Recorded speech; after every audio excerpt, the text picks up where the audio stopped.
Stock futures rose on Thursday night following a mixed session in which coronavirus concerns pushed investors further into tech shares.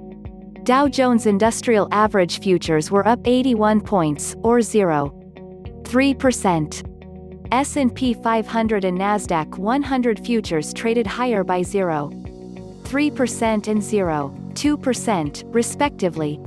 The Nasdaq Composite closed at an all-time high during regular trading as Amazon jumped 3% to a record. Microsoft, Apple and Netflix were also higher. But the rest of the market struggled. The Dow dropped more than 300 points, erasing its week-to-date gains. The S&P 500 dipped 0.6%. It was a relatively quiet session, yet a roller coaster ride nonetheless, said Frank Capillari, executive director at Instinet, in a note to clients.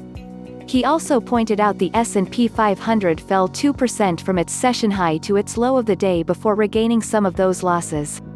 Overall, breadth was quite negative, though. The SPX's 5 biggest stocks advanced, but 392 stocks in the index all declined. This divergence between tech and the rest of the market came as coronavirus-related hospitalizations hit a record in Florida. In California, the state's daily average increase of coronavirus cases went up to a record as well. The virus resurgence raised questions about the health of the economy moving forward, pressuring companies that would benefit from an economic recovery. Airlines such as United, Delta and American all closed lower on Thursday. Cruise operators Carnival and Norwegian Cruise Line also fell. The path forward for the economy will likely hinge on the amount of financial scarring that occurs in the months ahead and degree of consumer engagement as coronavirus concerns fluctuate, wrote Bruce Biddles, chief investment strategist at Baird. High levels of initial jobless claims and evidence that small businesses are closing are sobering reminders of the economic challenges that lie ahead. The Dow will limp into Friday's session with a 0.5% loss for the week.